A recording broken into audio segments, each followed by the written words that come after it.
Hello students, welcome to study Hindi. आज हम class 7 की मधुप हिंदी पाठमाला से पाठ 4 मन जीते जगजीत कहानी पढ़ने जा रहे हैं, जिसके रचनाकार हैं आलम शाह खान।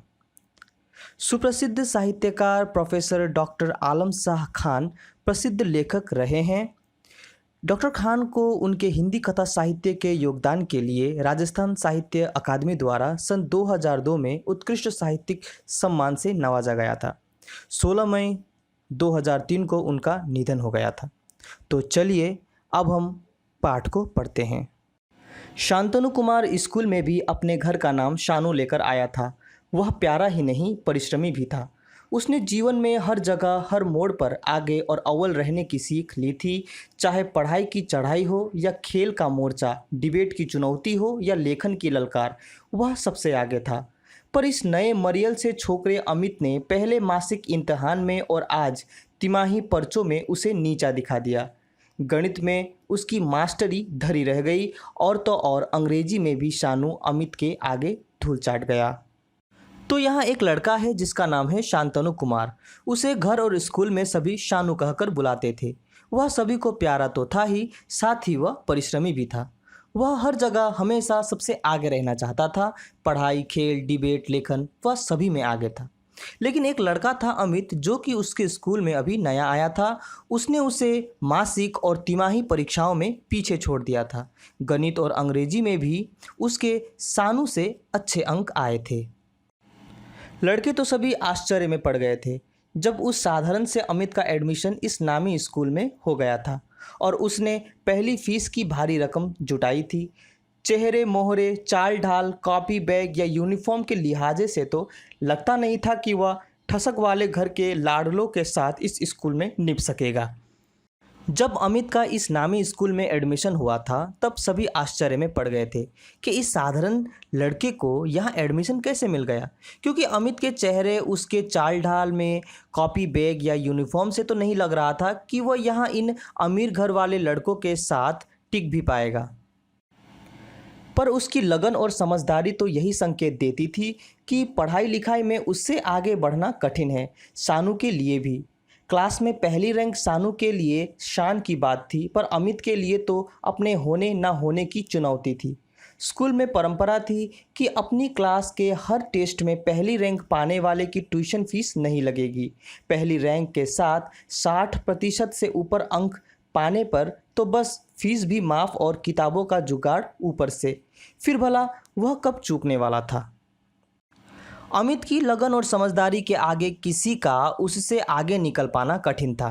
शानू भी बड़ी कोशिश करता था कि अमित से आगे निकल पाए, पर वह अमित से आगे नहीं आ पाता था। कक्षा में प्रथम आना शानू के लिए शान की बात थी, पर अमित के लिए वह जरूरी था, क्योंकि स्कूल की यह परंपरा थी कि जो भी पहली रैंक में आएगा उसे ट्यूशन फीस नहीं लगेगी। साथ ही पहली रैंक के साथ 60% से ऊपर अंक आए तो फीस भी माफ़ थी और किताबें भी मुफ्त में मिल जाती थी। और अमित की जैसी आर्थिक स्थिति थी उसे इसकी ज़रूरत थी। दूसरे दिन खाने की छुट्टी में हेलो अमित कहकर शानू ने उसे अपने पास बुला लिया। बोला, आओ अमित, आज मेरे साथ लंच करो ना। मैं तो घर से खाकर निकलता हूँ, भाभी सुबह ही सब। क्यों माँ? माँ नहीं है, पिताजी। यहाँ भैया भाभी के साथ रहता हूँ, वे मेरा बहुत ध्यान रखते हैं। तो एक दिन खाने की छुट्टी में शानू अमित को साथ में लंच करने को कहता है। इस पर अमित कहता है कि वह सुबह ही खाकर निकलता है, अर्थात वह लंच ब्रेक में टिफ़िन नहीं लाता है। जब शानू उसके माँ और पिताजी के बारे में पूछता है तो वह कहता है कि उसके माता पिता नहीं हैं, वह अपने भैया भाभी के साथ रहता है। पर तुम भी कभी किसी का ध्यान रखते हो? पूरे 3 महीने हो गए, कभी हेलो तक नहीं की। मैंने पहल की तो भी दूरी बनाकर बैठे हो। कब से तुम्हें पहली रैंक के लिए बधाई देने वाला था, पर तुम घास डालो तब तो ना। पहली रैंक स्कूल में बने रहने के लिए मेरा आधार है शानू। पहली रैंक है तो मैं स्कूल में हूँ, नहीं तो बाहर। इससे फ्री शिप जो मिलेगी मुझे। सवाल सिर्फ फ्री शिप और कॉपी किताब का हो तो सब मैं जुटा दूं। कहो तो तुम्हारी साल भर की फीस जमा करवा दूं। तो शानू कहता है कि 3 महीने हो गए तुमने हेलो तक नहीं कहा, और जब मैं खुद तुमसे मिलने आया हूं तो मुझसे दूरी बना रहे हो। मैं तो तुम्हें प्रथम रैंक आने की बधाई देने के लिए आया हूं। इस पर अमित कहता है कि शानू, मेरा प्रथम रैंक आना मेरे स्कूल में बने रहने का एक आधार है। यदि मैं प्रथम रैंक में ना आ सका तो मैं स्कूल से बाहर निकाल दिया जाऊंगा। प्रथम रैंक आने पर मुझे फ्री शिप मिलेगी। वास्तव में अमित को फ्री शिप की ज़रूरत है क्योंकि वह अत्यंत निर्धन है, उसके पास स्कूल फ़ी भरने के लिए पैसे नहीं हैं। तो इस पर शानू कहता है कि तुम चाहो तो मैं तुम्हारी मदद कर सकता हूँ, मैं तुम्हारी साल भर की फ़ीस जमा करवा सकता हूँ। तो यहाँ शानू अमित की सहायता करना चाहता है। तुम बड़े घर के बेटे हो, यह सही है, पर मैं भिखारी तो नहीं शानू, अमित ने धीरे से कहा। अरे, मैं तो तुमसे गुर जानना चाहता था कि आखिर तुम कैसे तैयारी करते हो परीक्षा की, शानू ने नरम होकर कहा। अब मैं क्या बताऊं? तो मत बताओ, छमाही परीक्षा में देखना अब, सोनू ने जोश से कहा और मुंह फेर लिया। और शानू छमाही परीक्षा में अमित से आगे निकल गया। शानू की रैंक पहली और अमित की दूसरी।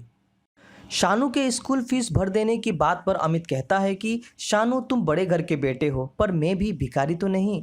इस पर शानू कहता है कि अमित, मैं तो सिर्फ इतना जानना चाहता था कि तुम अपनी परीक्षा की तैयारी कैसे करते हो। इस पर अमित कहता है, मैं कैसे बताऊं?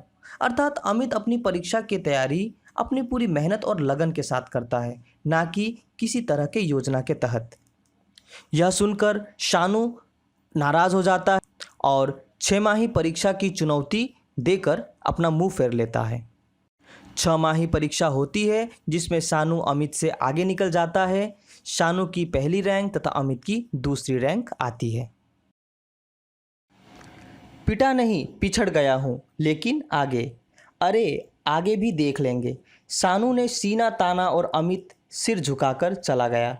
2-4 दिन बाद तो उसके कक्षा से गायब हो जाने की चर्चा भी हुई, पर कुछ दिन बाद सब भूल गए। अगर उसे कोई ना भूल सका तो वह था शानू। अमित ने स्कूल से जाने के लिए दरख्वास्त लगाई थी, पर पिछली फीस वगैरह के बाकी रहते उसे टीसी नहीं दिया जा सकता था। पहली रैंक आने पर शानू अमित के आगे सीना तान कर अपनी शान बघारने लगता है। अमित सिर झुकाकर चला जाता है। 2-4 दिन बाद अमित स्कूल में दिखाई नहीं देता। वास्तव में अमित ट्यूशन फ़ी ना दे पाने के कारण स्कूल नहीं आ पा रहा है। वह स्कूल से निकलना भी चाहता था, पर फीस के बाकी रहने के कारण उसे टीसी भी नहीं मिल रही थी। तो नौबत यहाँ तक आ गई कि अमित को स्कूल छोड़ना पड़ रहा है। शानू ने सोचा, उसने कहा भी था कि पहली रैंक आधार है मेरे स्कूल में बने रहने का। मैंने तो उसका आधार ही उखाड़ फेंका। पर क्या अपनी मेहनत, काबिलियत और ईमानदारी से उसे पहली रैंक से गिराया है मैंने गणित के पर्चे में कैलकुलेटर इस्तेमाल किया था।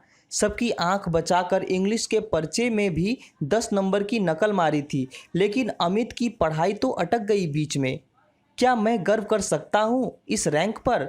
हाँ, मैंने अमित को ईमानदारी से पीछे कर दिया होता तो मुझे कोई मलाल नहीं होता, पर आज उसका स्कूल छूट गया, शानू ने सोचा और उदास हो गया। शानू सोच रहा था कि अमित को स्कूल छोड़ना पड़ा क्योंकि वह प्रथम रैंक नहीं आ सका, जिसके कारण उसे फ्री शिप नहीं मिली होगी।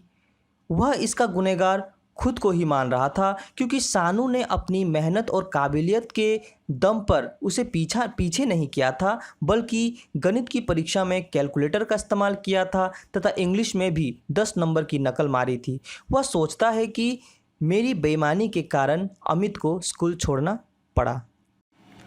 फिर तो शानू में ना उत्साह रहा ना सेखी। अगले माह फिर टेस्ट हुए और वह कक्षा के दूसरे होशियार लड़के से कई नंबर से आगे रहकर पहली रैंक भी ले आया, पर उसमें हुलास न जागा।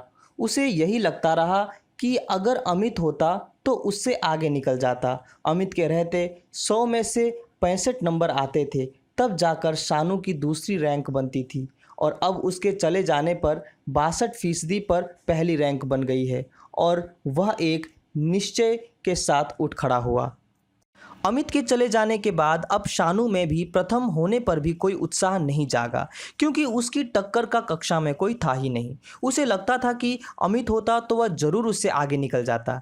अमित के रहते 65% नंबर आने पर भी दूसरी रैंक बनती थी, पर उसके बिना तो 62% पर भी पहली रैंक बन गई है। वह कुछ सोचता है और अचानक उठ खड़ा हो जाता है। दूसरे दिन वह अमित के दरवाजे पर दस्तक दे रहा था। वह आज कार से नहीं, स्कूटर से ही उसके यहाँ पहुँचा था। दरवाज़ा खुला और सामने शानू को पाकर अमित चौंक पड़ा। तुम आओ, कहाँ बिठलाऊं तुम्हें? यही मेरे बक्से पर बैठ जाओ। अमित अचकचा गया। अमित, ऐसी क्या बात है? यही दरी पर बैठ जाता हूँ। तुम मुझे पानी तो पिलाओ। क्यों नहीं, अभी लाया, तुम बैठो, कहकर जब अमित रसोई में गया तो शानू ने चारों तरफ नज़र डाली। गरीबी और मायूसी भरी थी उस घर में। तभी पानी लेकर अमित आया और सिमट कर खड़ा हो गया। दूसरे दिन शानू अमित के घर जाकर दरवाजे पर दस्तक देता है। दरवाज़ा खोलता ही अमित शानू को देखकर चौंक पड़ा। वह उसे बैठने के लिए कहते हुए अचकचाया। शानू ने कहा, मैं यहीं दरी पर बैठ जाता हूँ, मुझे पानी तो पिलाओ। अभी लाया, कहकर अमित पानी लाने गया। शानू ने घर के चारों तरफ देखा। गरीबी और उदासी भरी हुई थी अमित के घर में। तभी अमित पानी लेकर आया और बिल्कुल सिमट कर खड़ा हो गया। लाओ, बैठ जाओ मेरे पास, शानू ने कहा तो वह बैठ गया और बोला, इधर कैसे आना हुआ शानू? अपनी करनी पर पछताने, माफ़ी मांगने आया हूँ तुम्हारे पास। पछताने, माफ़ी मेरे पास? हाँ, मैंने तिकड़म भिराकर इम्तिहान में तुमको पीछे कर दिया और हथिया ली थी पहली रैंक, शानू ने कहा। मैं समझा नहीं, पर मैं समझ गया हूँ अमित कि दगा फरेब से पाया गया दर्जा बेकार है और कमज़ोर मुकाबले की जीत में भी वह मज़ा नहीं जो मजबूत प्रतिद्वंद्वी के सामने पिछड़ जाने से है। शानू ने अमित को नीचे अपने साथ बैठाया और बोला कि मैं अपनी गलती की माफ़ी मांगने आया हूँ। अमित समझा नहीं तो शानू ने बताया कि मैंने तिकड़म भिड़ाकर अर्थात गलत तरीके का इस्तेमाल करके पहली रैंक हासिल की थी। आगे उसने कहा कि मैं समझ गया हूँ कि धोखा करके पाई गई जीत बेकार होती है, अर्थात उसमें संतुष्टि, खुशी नहीं मिलती और ना ही कमज़ोर से मुकाबला करके ही खुशी मिलती है। इससे अच्छा तो किसी मजबूत प्रतिद्वंदी अर्थात प्रतियोगी से हारने में ही मज़ा है। क्या कह रहे हो तुम? शानू की बात अमित को ठीक से पल्ले नहीं पड़ी। सच अमित, तुम्हारे चले जाने के बाद मुझे चुनौती देने वाला कोई दिखता ही नहीं, तो मेरी पढ़ाई भी ढीली पड़ गई। सच अमित, तुम वापस आ जाओ स्कूल में, मैंने तुम्हारी पूरी फीस जमा करवा दी है। शानू की बात अमित को समझ ना आई तो शानू ने बताया कि अमित के चले जाने के बाद शानू को चुनौती देने लायक कोई था ही नहीं, जिसके कारण खुद शानू की पढ़ाई ही ढीली पड़ गई। फिर वह अमित से कहता है कि तुम वापस आ जाओ, मैंने तुम्हारी स्कूल फीस भर दी है। यहाँ अमित को एक कठिन प्रतिद्वंदी का महत्व समझ में आ गया है, क्योंकि कमज़ोरों से जीतकर हमारा उतना विकास नहीं होता जितना कि एक मजबूत प्रतिद्वंदी से हार कर ही होता है। इसलिए कि मन के हारे हार है, मन जीते जग जीत। मैं तुमसे जीतकर भी मन से हार गया हूँ। तुम्हें चुनौती देते हुए मैं अपनी पढ़ाई में मुस्तैदी से जुटा रह सकूँ। जो कुछ मैंने किया वह अपने आप को मजबूत बनाने के लिए किया। शानू कहता है कि मैं यह इसलिए कह रहा हूँ क्योंकि भले ही मैं तिकड़म भिड़ाकर तुमसे आगे आ गया, पर मन से मैं जानता हूँ कि मैंने गलती की है, अतः मैं मन से तुमसे हार गया हूँ। तुम्हारी फीस इसलिए भरी ताकि तुम विद्यालय फिर से आ सको और मुझे पढ़ाई में कड़ी टक्कर दे सको, जिससे कि मैं तुमको हराने के लिए और मुस्तैदी से और अधिक मेहनत से पढ़ाई कर सकूं। तुम कहोगे एहसान, तो लो इस कागज़ पर लिखकर दस्तखत कर दो कि मेरे तुम पर 700 रुपये उधार रहे, अपनी सुविधा होने पर लौटा दोगे मुझे। यह सब कुछ तुम्हारा मुझ पर उधार है, उपकार नहीं। शानू ने अमित की बात पूरी कर दी। शानू कहता है, तुम इसे एहसान मत मानना, क्योंकि यह मैंने खुद ही को मजबूत बनाने के लिए किया है। अर्थात अमित शानू को पढ़ाई में कड़ी टक्कर देगा। फलस्वरूप उसे हराने के लिए शानू भी जोरदार मेहनत करेगा और इससे शानू का मन भी पढ़ाई में लगने लगेगा और उसका भी विकास होगा। शानू कहता है, तुम मेरी तरफ से इसे एहसान मत मानना, चाहो तो एक कागज़ पर लिखकर दस्तखत कर दो कि मैंने तुमको यह 700 रुपये उधार दिए हैं और तुम मुझे अपनी सुविधा अनुसार इसे लौटा सकते हो। फिर शानू कहता है कि यह उपकार नहीं, उधार है। शानू का ऐसा कहने का यह कारण है कि वह जानता है कि अमित एक स्वाभिमानी व्यक्ति है, वह किसी से एहसान या उपकार पर निर्भर नहीं रहना चाहता।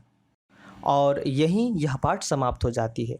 तो अब बात करें इस पाठ के उद्देश्य की, तो यह पाठ हमें स्वस्थ प्रतियोगिता के महत्व को बताती है तथा स्वस्थ प्रतियोगिता पर बल देने की सीख देती है। समाज में व्याप्त ऊंच नीच, अमीरी गरीबी आदि की भावनाओं को दूर करने की सीख देती है। साथ ही यह बताती है कि झूठ, मक्कार या फरेबी द्वारा पाई गई जीत मन को उतनी खुशी नहीं दे पाती जितना कि मेहनत और लगन से हुई हार पर होती है। यह पाठ हमें यह भी बताना चाहती है कि कठिन परिश्रम, उचित रणनीति और संघर्ष के रूप में सत्य की ही अंत में विजय होती है। तो बच्चों, उम्मीद करता हूँ कि आपको यह पाठ समझ में आ गई होगी, लेकिन अगर फिर भी कहीं समस्या हो तो आप उसे मुझे कमेंट सेक्शन में पूछ सकते हैं। तो मिलते हैं अपनी अगली वीडियो में, तब तक के लिए थैंक यू फॉर वॉचिंग।